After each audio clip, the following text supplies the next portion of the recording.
Subscribe करें हमारे state media channel को, देखिए देश विदेश की बड़ी खबरें। प्रौद्योगिकी की अद्भुत दुनिया में आपका स्वागत है। भारत की पहली समर्पित नाव बुकिंग ऐप नावी का शुभारंभ आज गंगा तट पे किया गया। उधर दिखा ज़्यादा उधर या थोड़ा सा इधर थोड़ा झंडा नीचे करिए, थोड़ा झंडा। सभी लोग बनारस के हैं और आप लोग भी लोकल न्यूज़ चैनल से हैं, तो प्रॉब्लम्स और परेशानी यहाँ पे टूरिस्टों को बहुत अवगत हैं इन सब चीज़ों से।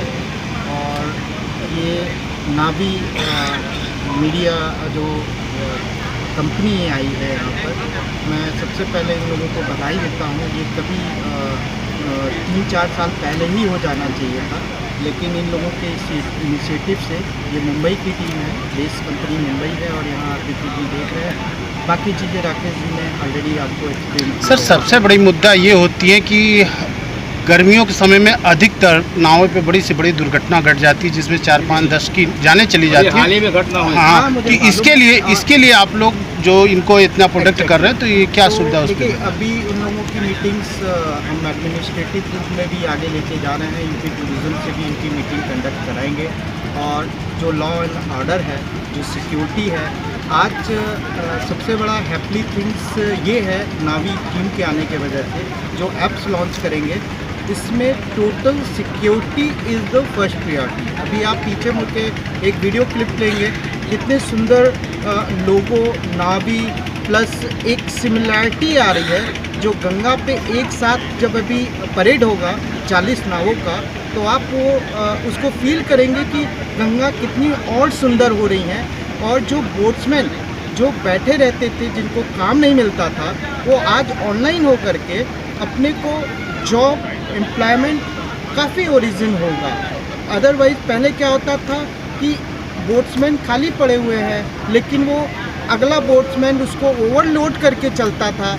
कोई सिक्योरिटी, कोई भी लाइफ जैकेट वगैरह नहीं होती थी। और सारे हमारे टूरिस्ट बनारस पे एक रिस्क जोन पे होने से जो बोट्समैन खड़ा हुआ है, स्टैंडिंग है, आज उसको जॉब मिलेगा।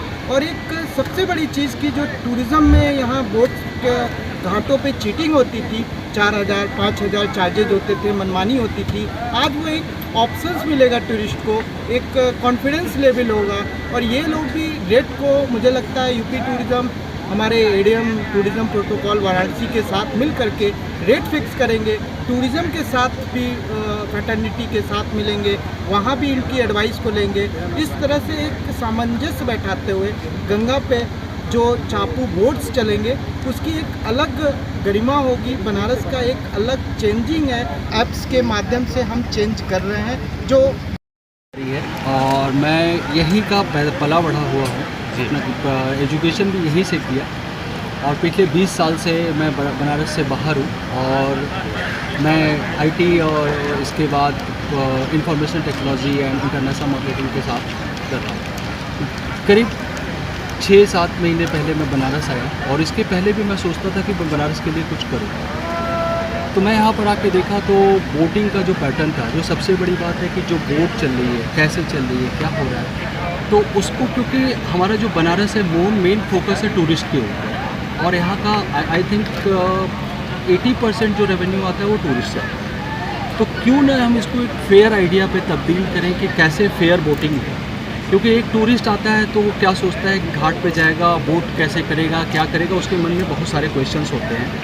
तो हमने उसको सॉल्व करने के लिए क्या किया जाए, तो इसको एक हम कैसे सॉल्व कर सकते हैं थ्रू द डिजिटाइजेशन। एज़ पर गवर्नमेंट भी चाहती है कि सब कुछ डिजिटाइजेशन हो जाए, और हम एज़ पर अपनी गवर्नमेंट के हिसाब से जो कर सकते थे डिजिटाइजेशन के लिए, उसको हम ले आए ऐप के थ्रू। फिर हम अपने मलाह लोग से, जो भी हमारे यहाँ पर बोटमैन हैं, उनसे मिले। उनसे मिलने के बाद ये कर सकते हैं, और वो लोग धीरे धीरे जुड़ते चले गए। और जुड़ने के बाद आज आपके सामने नावी। ये किस तरह का ऐप है और कैसे लोगों के पास पहुँचेगा? ये एक ऐप है मोबाइल। आप ये सिंपल समझ लो कि आपको इजी करने के लिए आप डाउनलोड कर लीजिए, अपने को लॉगिन करेंगे, आप बोट बुक करेंगे पर्सन वाइज कि कितने पैसा हैं। उसके बाद आपको प्राइस दिखेगा, प्राइस वो है, और वो प्राइस पे आप जाइए, आप सेलेक्ट करेंगे। सेलेक्ट करने के बाद आप बुकिंग ऑप्शन पे जाएंगे। आप जब बुक करते हो, बुक करने के बाद जो बोटमैन एक्सेप्ट करेगा, आपकी राइड बुक हो गई, उसके बाद बोटमैन के पास उसका नोटिफिकेशन जाएगा।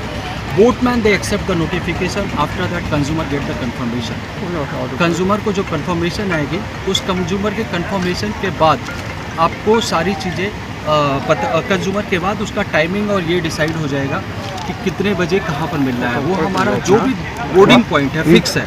बोर्डिंग पॉइंट हमने जैसे 6-7 घाट डाले हुए हैं, धीरे धीरे हम ओपन करेंगे। किन किन घाटों पर अभी प्रमुखता हम दी गई शुरू है? कर रहे हैं निषाद राज घाट, अहिल्याबाई घाट एंड आनंदमयी घाट। 80 घाट का भी बोर्डिंग है हमारा। ये 4 घाट से हम सबसे पहले कितने नावों को रखें? राज गुप्ता है।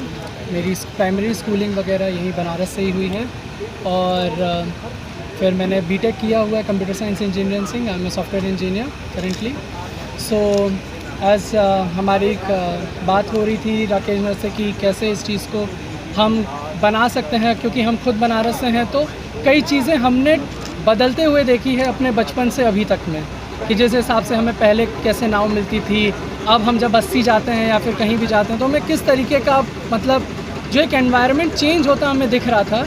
जब हमें बनारसी हो के ऐसा लग रहा है तो जो इंसान बाहर से आता है उसके लिए चीज़ें बहुत डिफरेंट हो जाती हैं। तो इस रीज़न की वजह से हमने फिर जब हम आगे बढ़े कोविड के समय पे जब हमने वो सब वगैरह देखी तो हम कैसे कर सकते थे, ये सारी चीज़ें हमने देखी।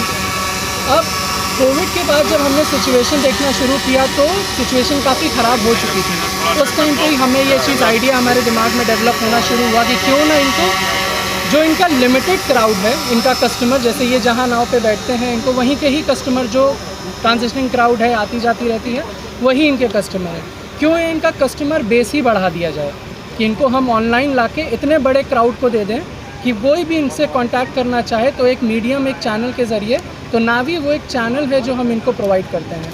मैं काफ़ी गंभीर रूप से आप सभी के एक सवालों के बारे में एक सबसे बड़ा कंसर्न, क्योंकि वाटर और एयर हाईएस्ट रिस्क जोन में आता है।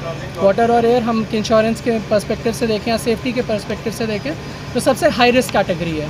तो हमने क्या किया हुआ है कि जो आपका ये सेफ्टी वाला कंसर्न था मैं उसका एक छोटा सा ब्रीफ बताऊंगा।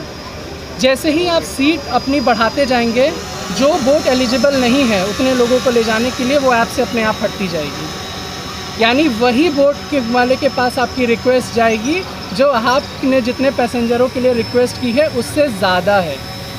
अगर 15 सीटर नगर निगम ने अगर अलॉट की है तो हमने अपने सिस्टम में उसको 12 के लिए डाला है, क्योंकि हमने 2 लोग जनरली बोट पे रहते हैं, एक चलाने वाले और एक गाइड करने वाले। एक हमने स्टिल बफर के लिए रखा है कि कभी प्लस माइनस कुछ होता है तो एक बंदे के लिए हमेशा जगह रहे, तो आपकी बोट कभी ओवरलोडिंग होने का कभी सवाल ही नहीं उठ सकता है आपसे।